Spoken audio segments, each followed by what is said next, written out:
Hello everyone, इस video में सामाजिक विज्ञान का काफी most important viral objective question देखने वाले हैं। तो ये वीडियो बहुत इंपॉर्टेंट है आपके लिए। इस वीडियो को आप शुरू से लेकर के अंत तक जरूर देखिएगा। ऐसे ऐसा चुनिंदा क्वेश्चन लाए हो जो आपके एग्जाम में जरूर 100% मिलेगा। ओके, तो चलो वीडियो को शुरू करते हैं। सारे क्वेश्चन को गौर से देखना।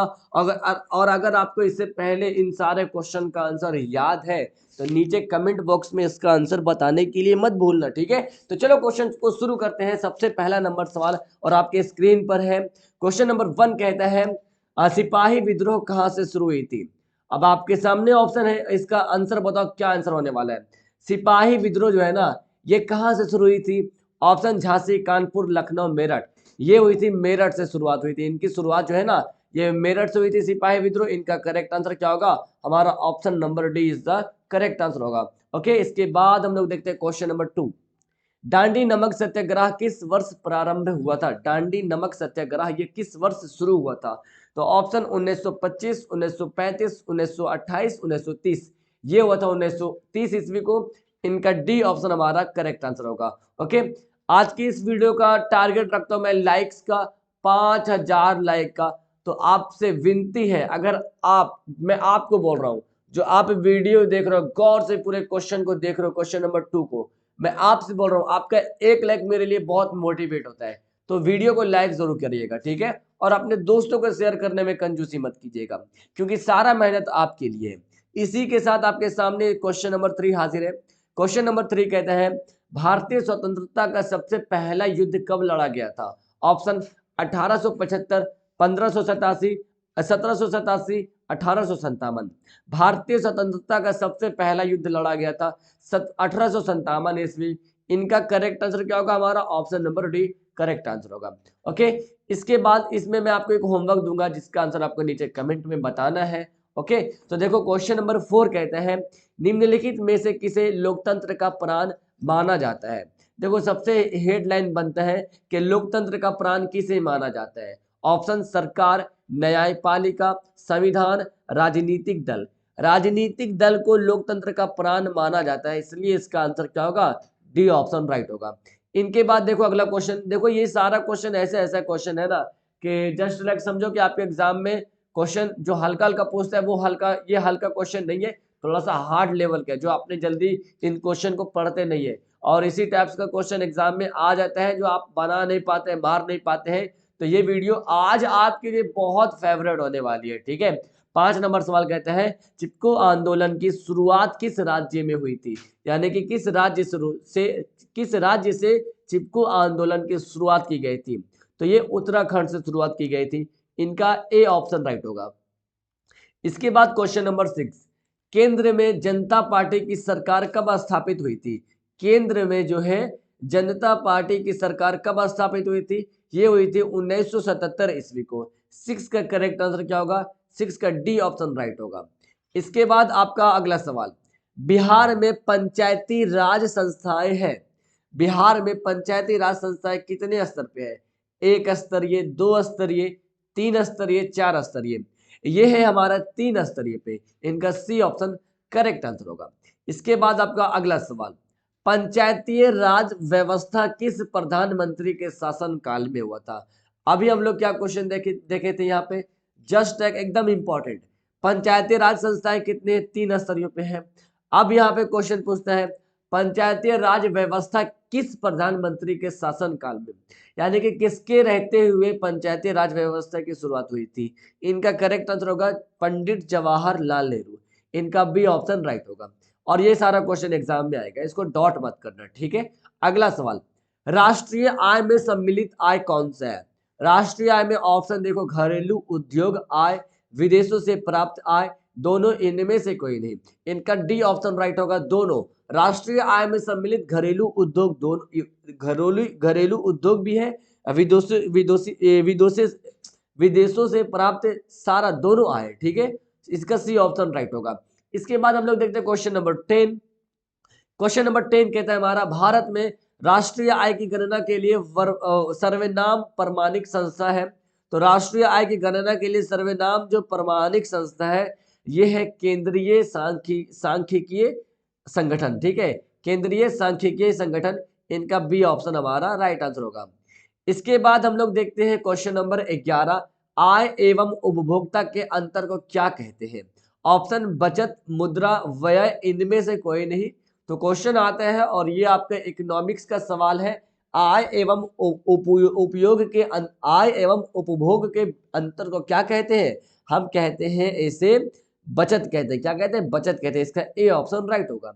इसके बाद 12 नंबर सवाल, किस धातु का मुद्रा के रूप में सर्वाधिक प्रयोग हुआ है?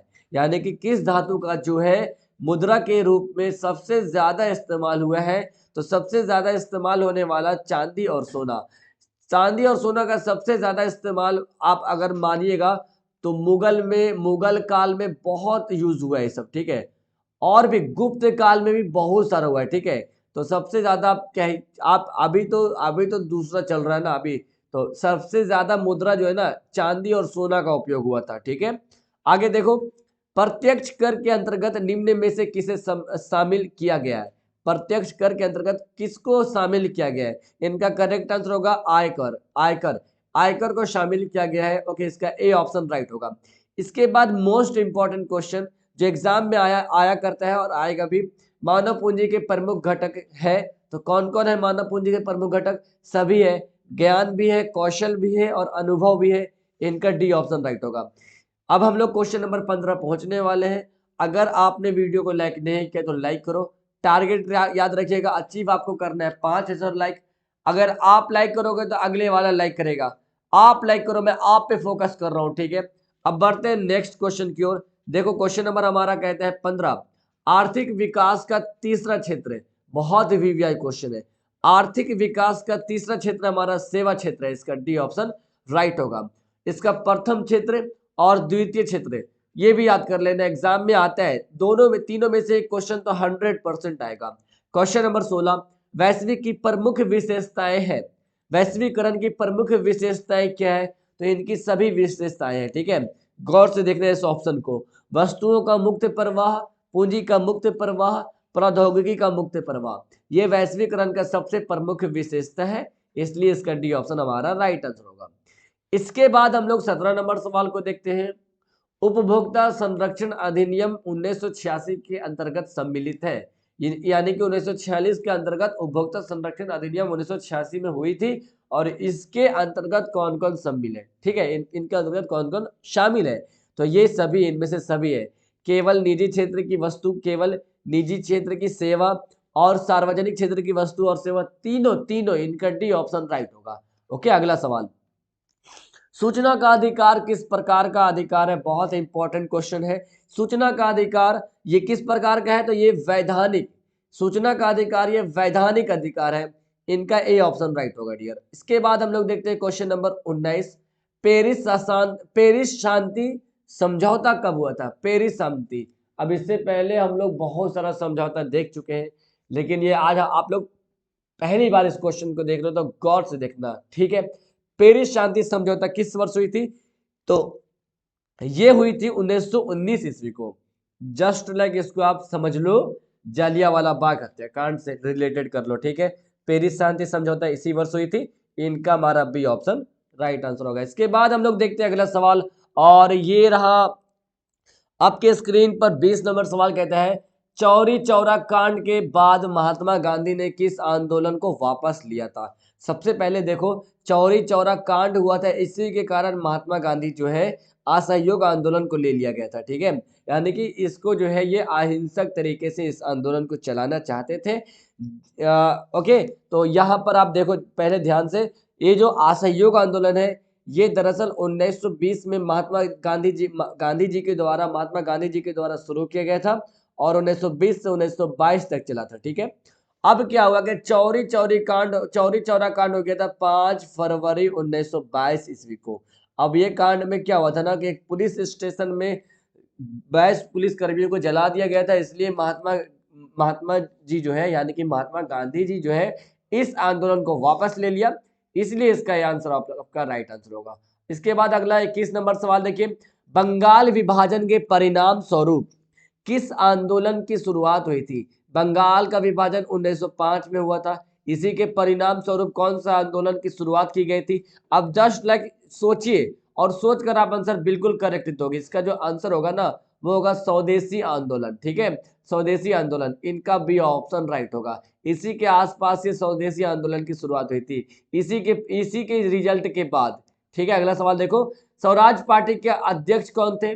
स्वराज पार्टी के अध्यक्ष कौन थे? इनका हमारा मोतीलाल नेहरू राइट आंसर होगा। 1 मिनट, इनका चित्तरंजन दास करेक्ट आंसर, ठीक है। स्वराज पार्टी की स्थापना नहीं, हाँ स्थापना इसके अध्यक्ष कह सकते हैं, यानी कि इसकी स्थापना किसने किया था? Chittaranjan Das, C option right होगा। अगला सवाल, असहयोग आंदोलन का प्रस्ताव कांग्रेस के किस अधिवेशन में पारित हुआ? असहयोग आंदोलन का प्रस्ताव कांग्रेस के सितंबर 1920 कलकत्ता के अधिवेशन में ये पारित हुआ था। सिंपल आप याद रखिएगा, कलकत्ता के अधिवेशन 1920 ईस्वी को ये पारित हुआ था, ठीक है। और ये कब? सितंबर में। अगला सवाल देखिए, आपका अगला सवाल कहता है, बहुत इंपॉर्टेंट क्वेश्चन है, बहुत इंपॉर्टेंट क्वेश्चन है, यूरोप वासियों के लिए किस देश का साहित्य एवं ज्ञान विज्ञान प्रेरणा स्रोत रहा? और ये मैं आपको देता हूं होमवर्क में। अगर आप वीडियो को यहाँ तक देख चुके हैं तो आप कमेंट बॉक्स में इसका आंसर जरूर देखिएगा, और थोड़ा क्वेश्चन और है तो आप प्लीज वीडियो को एंड तक देखना, और वीडियो को अभी तक लाइक नहीं किए तो लाइक कर दो। ओके, चलिए आगे देखते हैं क्वेश्चन नंबर अगला। 25 नंबर सवाल कहता है, याद रखिएगा 24 नंबर आपका होमवर्क है और सभी का आंसर नीचे कमेंट बॉक्स में आनी चाहिए। अगला सवाल, यंग यूरोप एवं यंग इटली की स्थापना किसने की थी? तो यंग यूरोप एवं यंग इटली की स्थापना मेजिनी ने किया था। इसका ए ऑप्शन हमारा करेक्ट आंसर होगा। इसके बाद आपका अगला 26 नंबर सवाल कहता है, औद्योगिक क्रांति का अर्थ क्या है? देखो, इसका मेन रूप औद्योगिक क्रांति का जो अर्थ है ना वो है उत्पादन प्रणाली में परिवर्तन, इसलिए इसका आंसर होगा क्या? सी ऑप्शन राइट होगा। इसके बाद आपका अगला क्वेश्चन है जो मोस्ट इंपॉर्टेंट है, इनमें से कौन गेहूं का सर्वाधिक उत्पादक राज्य है? ठीक है, यानी कि किस राज्य में सबसे ज्यादा गेहूं पैदा होता है या पैदावार होता है या उत्पाद होता है? तो इनका जो करेक्ट आंसर होगा वो होगा उत्तर प्रदेश में, ठीक है। क्या होगा? उत्तर प्रदेश में। अब यहाँ पे हम लोग देखने वाले हैं अगला सवाल। ये बहुत इंपॉर्टेंट क्वेश्चन है, निम्नलिखित में से कौन सी पेय फसल है? पेय फसल, ये है आपका भूगोल से सवाल है, ठीक है। पेय फसल कौन सी है? खरीफ फसल, रबी फसल, इनमें से 100% मैं आपको चैलेंज देता हूं, इनमें से एक क्वेश्चन तो आएगा, रबी फसल या खरीफ फसल या पेय फसल, इनमें से आएगा, ठीक है। अब देखिए इसका आंसर क्या होगा हमारा, इसमें पेय फसल बोल रहा ना, तो पेय फसल की अगर बात करें तो यहाँ पर कॉफी हो जाएगा पेय फसल, क्योंकि हाँ यहाँ पे बी ऑप्शन राइट होगा। पेय फसल है, इनको बना करके पिए जाता है, तो इसलिए आप ऐसे ट्रिक करके याद कर सकते हैं, ठीक है। तो बी ऑप्शन राइट होगा। अब देखो 29 नंबर सवाल कहता है, भारत को कुल कितने डाक क्षेत्रों में बांटा गया है? Most important viral objective, Bharat को कितने डाक क्षेत्रों में बांटा गया है? तो 8 डाक क्षेत्रों में बांटा गया, इसका डी ऑप्शन राइट होगी। इसके बाद देखते हैं जी 30 नंबर सवाल देखिए, कांटी तापीय विद्युत परियोजना किस जिला में स्थापित है? कांटी तापीय विद्युत परियोजना ये है मुजफ्फरपुर में, इनका सी ऑप्शन हमारा राइट आंसर होगा। अब दोस्तों इस वीडियो में जो है ना 30 क्वेश्चन मैं आपके लिए लाया हूं, और मैं आपको पहले देख लेता हूं इस वीडियो का बस 30 क्वेश्चन बहुत इंपॉर्टेंट क्वेश्चन है। और सबसे पहले हम लोग देखते हैं उस होमवर्क को जो मैंने आपको दिया था और आपने उस होमवर्क को कंप्लीट नहीं कर पाया। तो देखते हैं कौन कौन इस होमवर्क का आंसर बिल्कुल करेक्ट दिया। क्वेश्चन हमारा क्या था? यूरोप वासियों के लिए, 1 मिनट, क्वेश्चन क्या था? यूरोप वासियों के लिए किस देश का साहित्य एवं ज्ञान विज्ञान प्रेरणा स्रोत रहा? तो इनका तो आंसर आप देखते ही आंसर बताओगे ना, यूनान इज द करेक्ट आंसर। अब बताइएगा किसका किसका करेक्ट आंसर क्या है। वीडियो कैसी लगी वो नीचे कमेंट बॉक्स में जरूर बताइएगा, और अभी तक आपने इस वीडियो को लाइक नहीं किया, लाइक करो, आगे शेयर करो। 30 क्वेश्चन, मानता हूं कि मैंने क्वेश्चन कम लाए हो लेकिन बहुत इंपॉर्टेंट क्वेश्चन लाए हो, ठीक है। इनको याद करो, इनको रिवीजन करो, बार बार अपने दोस्तों को शेयर करो, और हाँ सबसे इंपॉर्टेंट चैनल को सब्सक्राइब कर लीजिए जो बच्चे न्यू हैं, ताकि आपको इसी तरीके से वायरल क्वेश्चन मिलता रहे। ओके, सपोर्ट कीजिए डियर। मैं मिलता हूं आपसे नेक्स्ट वीडियो में। Okay, that's all, bye.